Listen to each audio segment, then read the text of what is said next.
the jungle strong, yes he can be. Okay, so here we are. We're back with part 2 on one house, 2 loans, 2 houses, 1 loan, whatever you want to call it. But this is thecreditjungle.com. My name is George Anderson. And we had talked about just previously, situation A here was somebody who owns a house and owns a separate parcel of land.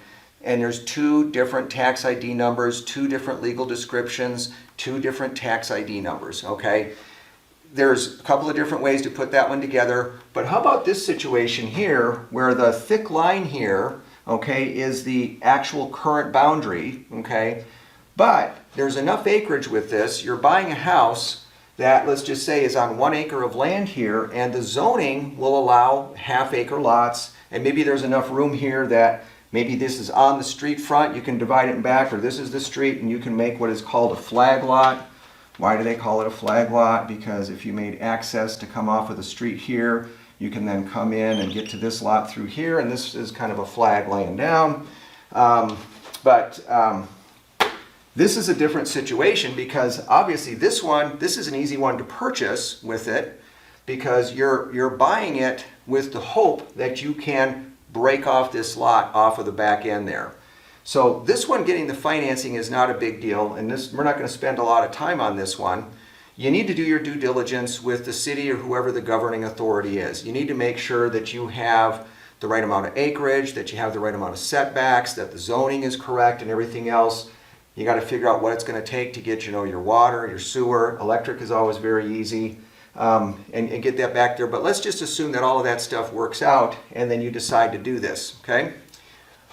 What happens after you've bought this house and you have your mortgage? Your mortgage now, okay, is on this parcel because this is one tax ID number. Well, you go through your process with the city council and everything else, and they approve a lot split, and then this line now becomes a permanent line here. You now have, instead of a proposed boundary, you have a real live boundary, and they assign this a new tax ID number and a separate legal description, and it has basically its own entity at this point. Well, what about your mortgage? Okay, this kind of mystifies people, but you got to think about the logic of this. The lender had a trust deed recorded on this home for $400,000 that was done on one parcel here based on the legal description that it was previously. Well, now when it gets cut in half, does the lender automatically lose any claim to this piece of property? No, they don't. But what ends up happening now is that if you look at the tax records and you pull up a title report on this, it's going to show that you owe $400,000 on your house still, and you own $400,000 over here. And if you were able to go and get this subdivided into 9 lots, okay, and you're playing tic-tac-toe, guess what? Instead of showing that you have one loan here with $400,000, it's going to show $400,000 here plus $400,000 here.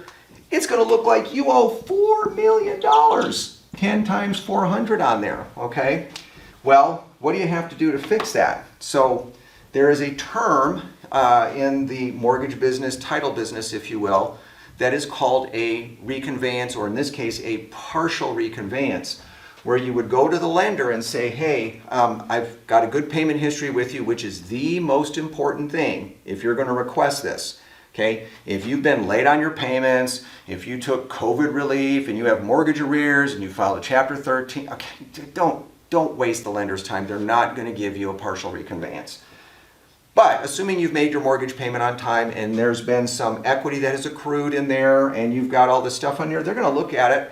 In reality, this house on a half-acre lot is really not worth much less money than a house being on a 1-acre lot. That extra half acre isn't worth that much money while it's all one parcel, but now that it's 2 parcels here, or 3 or 9 or whatever we're talking about, what the lender will do is they'll either give you a partial reconveyance where they'll just say, okay, we'll go ahead and release our interest on this parcel or parcels of land here, and our trust deed will only be recorded here. This now becomes free and clear, and then you can sell this, okay? Now you start getting into, like if you're doing a development and you've got a takedown schedule and all this other stuff. We're not going to get into that. I know enough about land development just to mess up and give you some bad information. But anyway, the idea is that if this was one lot here, the lender actually reserves the right to ask you to maybe make a principal reduction on this loan and say, you know what, we'll release that lot, but this loan to value originally on this loan was 90%. We'd go ahead and do that and reconvey it. We'd really feel a lot more comfortable if we were down to 80%. Why don't you send us another 10%, and maybe that's $40,000 or whatever.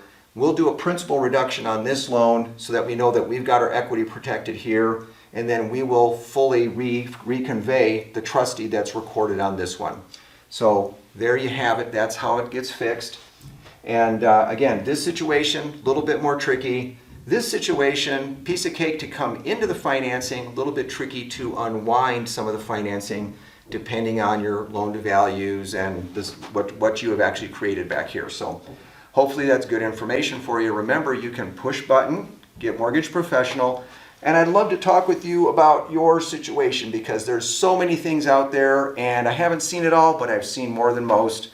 Started in the business in 1989 and still kicking, and I really love what I do. You guys have a great day, and we'll talk to you soon.